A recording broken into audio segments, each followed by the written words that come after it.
Bonjour mes chers élèves, soyez les bienvenus. Je me présente encore une fois, je suis Madame Laïla Glitli, enseignante de français à l'école primaire Bel Air. On va poursuivre ensemble les séances de révision des contenus des modules vus lors du premier trimestre et du deuxième trimestre. On va aujourd'hui réviser le module 4 qui a pour titre « S'entraider pour mieux réussir ». Bien, donc dans notre révision, on va travailler une étude de texte. Ça veut dire que vous avez des questions avec des questions de compréhension, aussi des exercices de langue, grammaire, des exercices de conjugaison et des exercices d'orthographe.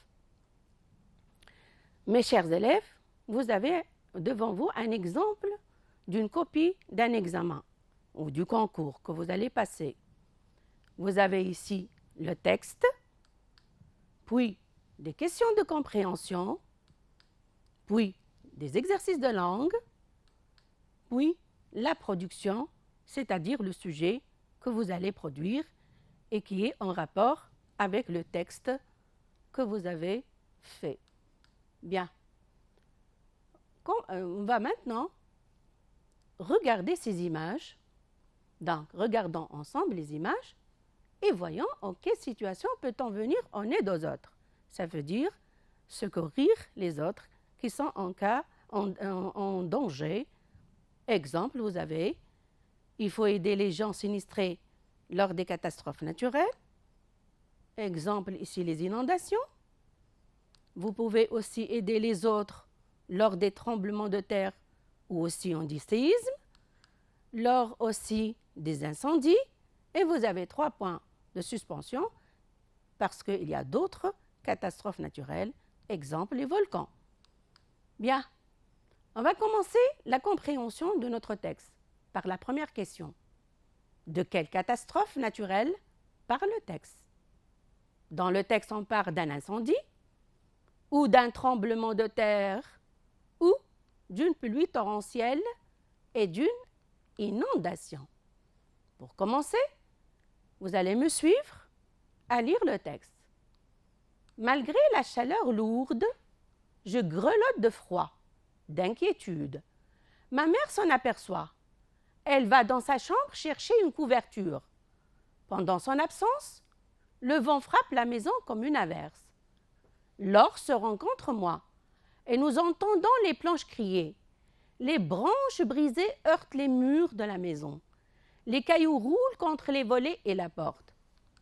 À travers les fentes des volets, nous voyons tout d'un coup la lumière du jour s'éteindre. Et je comprends que les nuages recouvrent à nouveau la terre. Puis le tombe du ciel fouette les murs à l'intérieur de la varangue. Elle se glisse sous la porte, par les fenêtres, envahit le plancher autour de nous en ruisseau sombre. Laure regarde l'eau qui avance vers nous, coule autour de la grande table et des chaises. Ma mère revient et je suis si effrayée de son regard que je prends la couverture pour essayer de boucher l'espace sous la porte. Mais l'eau l'imprègne et déborde aussitôt. Le vent entre par la brèche comme un animal furieux et invisible. Et pendant un instant, j'ai l'impression que le ciel est descendu sur la maison pour l'écraser. J'entends le fracas des meubles qui s'écroulent, des fenêtres qui se brisent. Ma mère nous entraîne, je ne sais comment, de l'autre côté de la maison. Nous nous réfugions dans le bureau de notre père et nous restons là, tous les 3, contre le mur, d'après le Clésio, le chercheur d'or. On revient maintenant à la question que j'ai posée tout à l'heure. De quelle catastrophe naturelle parle le texte? Donc, dans le texte, on parle d'un incendie? Non. Dans le texte, on parle d'un tremblement de terre? Non aussi. Dans le texte, on parle d'une pluie torrentielle et d'une inondation vous voyez ici, dans l'image, c'est une pluie torrentielle. Il y a aussi un vent violent et vous voyez l'eau qui envahit les bâtiments ici. Très bien. On va passer maintenant et on va relire encore le texte et on va chercher ensemble la justification. Voilà, vous lisez silencieusement votre texte et je suis sûre que vous allez trouver la bonne réponse. Très bien. Lisez bien, il faut comprendre le texte. Voilà. Voilà. Bien. Voilà la justification. Elle est encadrée. Elle existe dans le deuxième paragraphe. Et je comprends que les nuages recouvrent à nouveau la terre. Ça veut dire ici, c'est le ciel était nuageux, plein de nuages. Puis l'eau tombe du ciel. L'eau ici, c'est la pluie. Fouette les murs. On dirait il donne des coups aux murs à l'intérieur de la varangue. Ici, la varangue. Ici, sorte de terrasse. Elle se glisse sous la forme par les fenêtres. Envahit le plancher. Le sol, ici le plancher, autour de nous, en ruisseau sombre. L'eau regarde l'eau qui avance vers nous, coule autour de la grande table et des chaises. Vous voyez ici que l'eau pénètre à l'intérieur de la maison. Donc, je reviens. Les nuages recouvrent à nouveau la terre. Puis l'eau tombe du ciel, fouette les murs. Encore, l'or regarde l'eau qui avance vers nous, coule autour de la grande table et des chaises. Vous voyez ici qu'ici la pluie était très forte et elle a pénétré à l'intérieur de la maison. Très bien. On passe maintenant à la question 2. Quel sentiment éprouve l'enfant quand la catastrophe naturelle se produit? Regardez le mot sentiment. Il faut vous rappeler de ce mot-là, des synonymes de ces mots-là. Ce sentiment. Bien, on va lire le texte et on va chercher les indices. Je dis bien les indices qui répondent à la question. Encore une fois, on relit le texte pour chercher la réponse et aussi les phrases justificatives. Très bien. Vous avez lu. Voilà. La réponse, elle existe dans le premier paragraphe. Donc, je grelotte de froid, d'inquiétude. Grelotter ici, les enfants, c'est trembler fortement. Ici, ça peut être de froid ou aussi quand on a une forte fièvre. Donc, il tremble ici de froid, d'inquiétude. Ici, il est inquiet. Un sentiment d'inquiétude. Deuxième, elle existe dans le troisième paragraphe. Je suis si effrayée de son regard. Quelqu'un qui est effrayé. Donc, on parle de la grande peur. Quand quelqu'un est terrorisé et paniqué, il est effrayé. Donc, ici, les enfants, on va voir grelotte. On va souligner le mot grelotte d'inquiétude, donc un sentiment d'inquiétude, et aussi effrayé, un sentiment de peur ou de grande peur aussi. Bien, on va corriger maintenant. L'enfant est inquiet et effrayé par la tempête. Je peux écrire, je peux formuler ma réponse de plusieurs façons. Exemple, l'enfant est inquiet et effrayé par la tempête ou l'enfant est inquiet et effrayé par le mauvais temps. Bien, je réponds maintenant. Les sentiments qu'éprouve l'enfant quand la catastrophe naturelle se produit sans l'inquiétude et la peur. Ça veut dire cet enfant a senti la grande peur et aussi il est inquiet. Bien. La justification maintenant, Donc, vous avez dans le premier paragraphe, je grelotte de froid et d'inquiétude. Donc, voilà, c'est un sentiment d'inquiétude. Et je suis si effrayé de son regard. Donc, il a une grande peur, il est effrayé, il est paniqué, il est terrorisé. Très bien. Maintenant, on va passer au vocabulaire. On va chercher dans le texte, je dis bien dans le texte, le contraire de chacun des mots soulignés. On dit le contraire ou l'antonyme. Bien. Mes amis me disent des mots qui me blessent.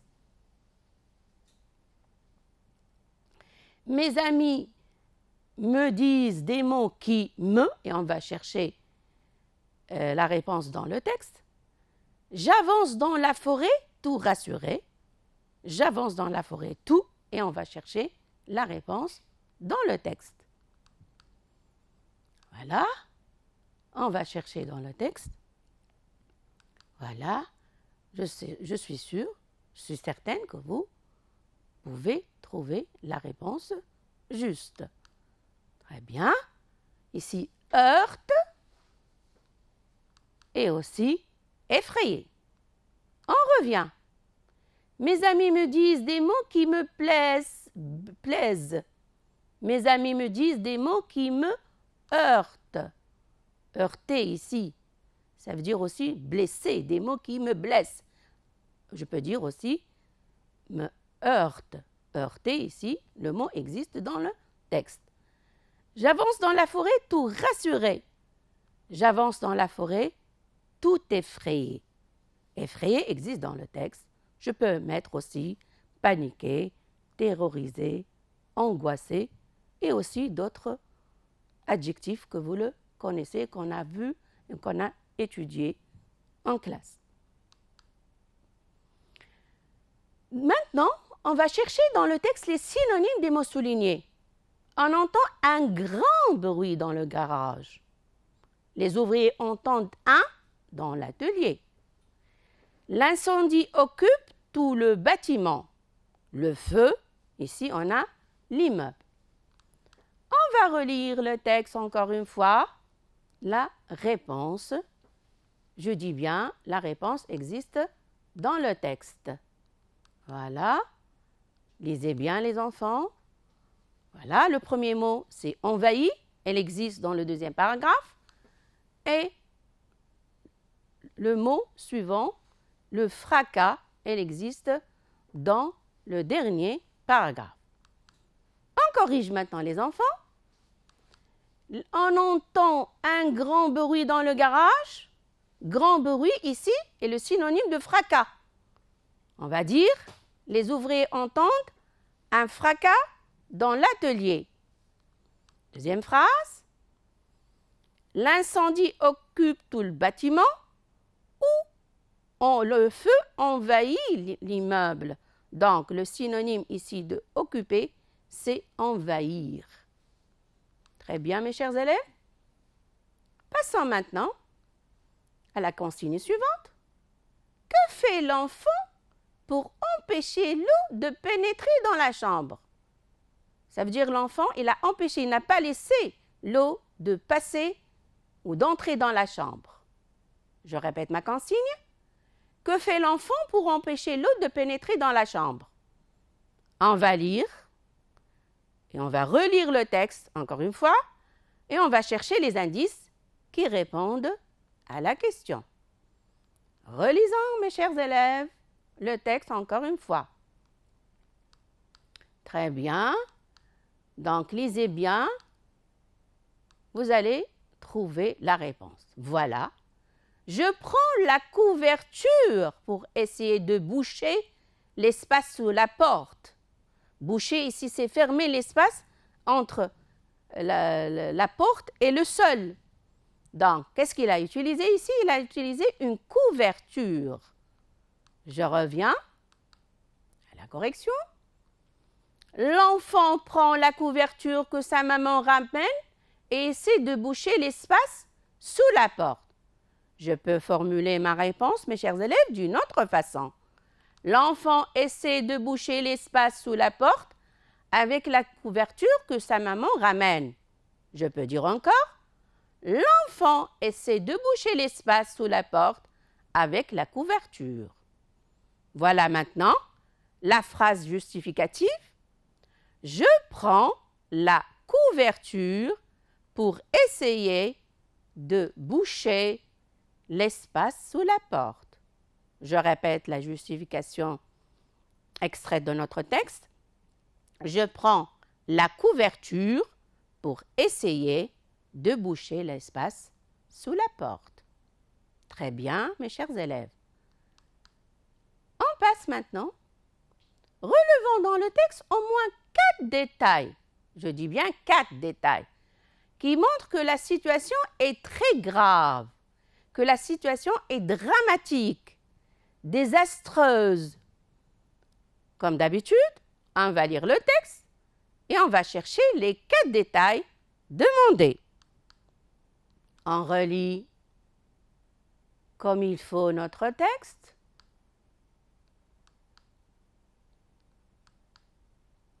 J'espère, voilà, que vous avez trouvé la réponse. Voilà. Pendant son absence, le vent frappe la maison comme une averse. Pendant son absence, le vent frappe la maison comme une averse. Vous savez, l'averse, mes chers élèves, c'est une pluie torrentielle de courte durée. Une pluie très, très forte. Très bien. Vous avez les branches brisées heurtent les murs de la maison. Les cailloux roulent contre les volets et la porte. Je répète, pendant son absence, le vent frappe la maison comme une averse. Les branches brisées, les branches cassées heurtent, frappent fortement ici les murs de la maison. Les cailloux ici roulent contre les volets des fenêtres et aussi de la porte. On a aussi, puis l'eau tombe du ciel, fouette les murs à l'intérieur de la varangue. Elle se glisse sous la porte par les fenêtres, envahit le plancher autour de nous en ruisseau sombre. L'or regarde l'eau qui avance vers nous, coule autour de la grande table et des chaises. Je répète, puis l'eau tombe du ciel, fouette, on dirait, ici, il a un fouet. Vous savez ici, le fouet. Qui utilise le fouet, mes chers élèves? C'est exemple le dompteur dans un cirque. Il a à la main un fouet pour, ici, diriger ces animaux sauvages à présenter leur numéro. À la campagne, on peut voir parfois un campagnard. Et il donne des coups de fouet à son âne pour le diriger. Donc, l'eau ici, on dirait un fouet, frappe durement ici les murs à l'intérieur de la varangue. Elle se glisse sous la porte. L'eau ici pénètre par la porte, par aussi les fenêtres, envahit le plancher. Le plancher ici, c'est le sol. Autour de nous, en ruisseau sombre. L'or regarde l'eau qui avance vers nous, coule autour de la grande table et des chaises. Vous voyez les enfants que l'eau a passé, a pénétré, a envahi l'intérieur de la maison. Donc vous avez détail numéro 1, 2, 3 et 4 maintenant. Le vent entre par la brèche comme un animal furieux et invisible. Et pendant un instant, j'ai l'impression que le ciel est descendu sur la maison pour l'écraser. Je répète, le vent entre par la brèche. La brèche, c'est une ouverture dans le mur. Donc l'eau ici passe comme un animal très énervé, furieux. Et pendant un instant, on a l'impression que le ciel est descendu sur la maison pour l'écraser, pour la détruire. Tellement l'eau ici, est une catastrophe. Les inondations sont des catastrophes ici. Donc, quand on dit une catastrophe, mes chers élèves, ça veut dire que c'est un événement qui engendre des dégâts matériels et aussi humains. Voilà, mes chers élèves, on a trouvé ensemble les détails demandés. Passons maintenant à la question suivante. nous nous réfugions dans le bureau de notre père et nous restons là, tous les trois contre le mur. Ici, vous avez la question. Donc, imaginons en quelques phrases ce qui va se passer par la suite chez cette famille. Donc, on va imaginer, mes chers élèves, c'est à vous de formuler la réponse. La réponse n'existe pas dans le texte. Très bien. Regardez la première image et aussi la deuxième image. Chers élèves, on peut produire un petit passage. On peut dire aussi « Quelques minutes d'angoisse et de froid sont passées avant que nous entendons les sirènes des pompiers qui viennent à notre secours. Ils nous font sortir de la maison et nous sauvent de cette catastrophe naturelle. Nous n'avons pas arrêté d'appeler au secours. Nos cris envahissent le quartier. Heureusement, nos voisins d'en face ont réussi à quitter leur maison avant la montée de l'eau. Alors, ils sont accourus à notre secours. » Donc, vous avez vu, mes chers élèves, deux exemples de production. Vous pouvez aussi faire d'autres phrases, d'autres petits passages. Passons maintenant à la révision de la grammaire. Je commence par la première consigne. On va lire les phrases et on va souligner les compléments. Voilà les phrases. À travers les fonds des volets, nous voyons tout d'un coup la lumière du jour. Deuxième phrase. Ma mère cherche une couverture dans sa chambre. Troisième phrase. Nous nous réfugions dans le bureau de notre père. Je répète la consigne, mes chers élèves. On va lire les phrases et souligner. S'il vous plaît, mes chers élèves, il faut respecter la consigne.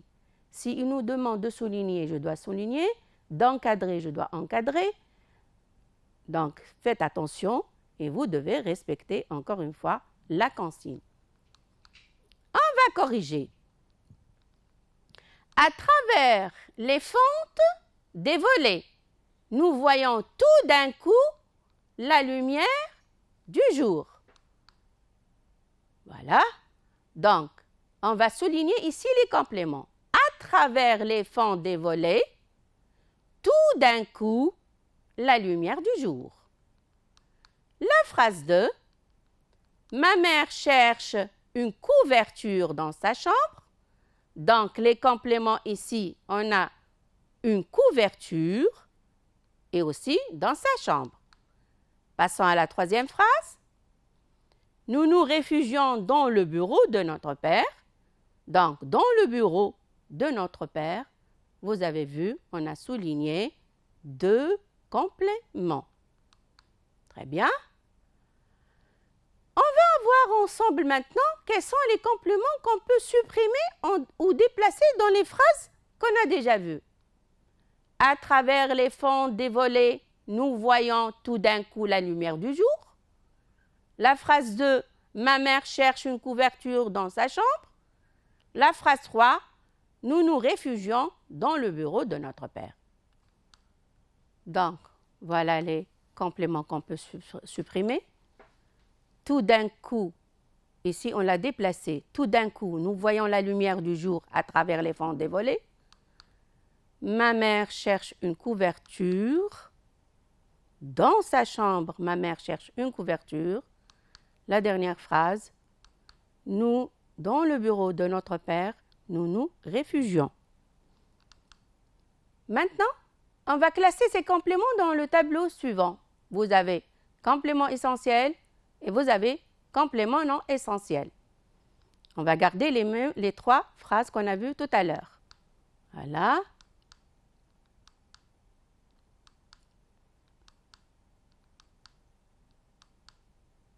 Très bien. Pour la première phrase, à travers les fentes des volets, nous voyons tout d'un coup la lumière du jour. Le complément essentiel ici, c'est la lumière du jour. Le complément non essentiel, c'est à travers les fentes des volets. Deuxième phrase, ma mère cherche une couverture dans sa chambre. Complément essentiel, on a une couverture. Complément non essentiel, c'est dans sa chambre. Troisième phrase, nous nous réfugions dans le bureau de notre père. Dans le bureau, c'est le complément essentiel. De notre père, c'est un complément non essentiel. Je vais vous rappeler, mes petits enfants, que le complément essentiel, on ne peut ni le supprimer ni le déplacer. Par contre, les compléments non essentiels, je peux les supprimer et je peux aussi les déplacer. Faisons maintenant un petit rappel de la règle que nous connaissons déjà. Voyez? Très bien. Donc, un complément essentiel complète le verbe. Il ne peut être ni déplacé ni supprimé. Le complément non essentiel donne de l'information sur les circonstances de l'action dans la phrase. Les compléments essentiels font partie du groupe verbal. Généralement, ils ne peuvent pas être supprimés ou déplacés. Les compléments non essentiels peuvent être déplacés ou aussi supprimés. Passons maintenant, mes chers élèves, à la conjugaison, à la révision de la conjugaison. La première question, vous l'avez. Donc, on va lire la phrase suivante, puis on va souligner les verbes. La première phrase, je comprends que les nuages recouvrent à nouveau la terre. Donc, on a le verbe comprendre, qui est un verbe de troisième groupe. Recouvrir aussi, c'est un verbe de troisième groupe. Donc, n'oubliez pas, mes chers élèves, que les verbes de troisième groupe, ce sont des verbes irréguliers. Très bien. Regardez maintenant. Vous avez le verbe prendre, apprendre, comprendre, entreprendre, et aussi il y a d'autres. Vous voyez que ce sont des verbes de même type.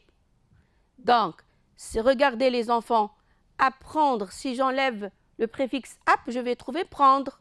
Comprendre, la même chose, j'enlève le com. Entreprendre aussi, je peux enlever entre. Et vous trouvez à la fin le verbe prendre. Donc, le verbe ouvrir, recouvrir, offrir, ouvrir aussi. Vous voyez, ce sont aussi des verbes qui se terminent par IR, mais ce sont des verbes de troisième groupe. Maintenant, on corrige. Je comprends que les nuages recouvrent à nouveau la terre. Vous avez ici, il y a une semaine. Donc, il y a une semaine, c'est un terme temporel qui indique le passé. Donc, qu'est-ce qu'on va faire? On va conjuguer les deux verbes au passé composé et on va dire, il y a une semaine, j'ai compris que les nuages ont recouvert à nouveau la terre. Donc, il y a une semaine, je répète, elle indique le passé. C'est pour ça qu'on va conjuguer le verbe comprendre et le verbe recouvrir au passé composé. Et vous savez très bien que le passé composé, ici, un temps composé. Donc, on a l'auxiliaire et on a un participe passé. Maintenant, dans quelques jours ici, indique le futur. Donc, je vais conjuguer maintenant le verbe comprendre et le verbe recouvrir au futur et je vais dire, dans quelques jours, je comprendrai que les nuages recouvriront à nouveau la terre. Donc, on va faire une petite révision du verbe couvrir et du verbe comprendre au passé composé. Je commence par le verbe comprendre.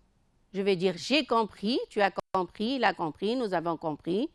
Vous avez compris, ils ont compris. Vous voyez, vous avez l'auxiliaire avoir et vous avez le participe passé. Vous remarquez, avec toutes les personnes, il n'y a pas de changement. Pourquoi? Parce qu'il est conjugué avec l'auxiliaire avoir. Le verbe couvrir, au passé composé, je vais dire j'ai couvert, tu as couvert, il a couvert, nous avons couvert, vous avez couvert, ils ont couvert. Aussi, c'est un verbe qui se conjugue avec l'auxiliaire avoir. C'est pour ça le participe passé ne change pas. Vous voyez, couvert, couvert, avec toutes les personnes. Maintenant, on va passer au futur. Donc, on va commencer par le verbe apprendre, puis le verbe ouvrir au futur. Je vais dire j'apprendrai, tu apprendras, il apprendra, nous apprendrons, vous apprendrez, ils apprendront. Donc, on doit écrire la racine ou le radical du verbe et on ajoute la terminaison du futur. Vous avez AI, AS, A, ONS, EZ, ONT. La même chose pour le verbe ouvrir. Je vais dire j'ouvrirai, tu ouvriras, il ouvrira, nous ouvrirons, vous ouvrirez, ils ouvriront. Donc, ouvrir, on a laissé le verbe ici à l'infinitif, on a ajouté AI, AS, A, ONS, EZ, ONT. Très bien. Passons maintenant à la révision de l'orthographe. On va lire la phrase et on va souligner ensemble le sujet et le verbe. Voilà la phrase. Ma mère cherche une couverture dans la chambre. Je répète. Ma mère cherche une couverture dans la chambre. Voilà. Ici, le sujet, c'est ma mère. C'est la mère qui a fait l'action. Où est le verbe? Cherche. Cherche à la fin E. Donc, puisque le sujet est à la troisième personne du singulier, donc on va ajouter au verbe, ici, la terminaison du verbe, ça sera un E. Donc, on va dire ma mère cherche une couverture dans la chambre. On va maintenant la réécrire en commençant ainsi. Ma mère et ma sœur. Donc, ma mère et ma sœur, je peux les remplacer par le pronom personnel sujet elle avec S. Cherche. Qu'est-ce qu'on ajoute à notre verbe? On doit ajouter ENT. Ici, on doit respecter l'accord verbe sujet. Je relis la totalité de la phrase. Ma mère et ma sœur cherchent une couverture dans la chambre. Faisons un rappel de la règle que nous connaissons déjà concernant l'accord du verbe avec le sujet. Si le sujet est au singulier, le verbe prend la marque du singulier.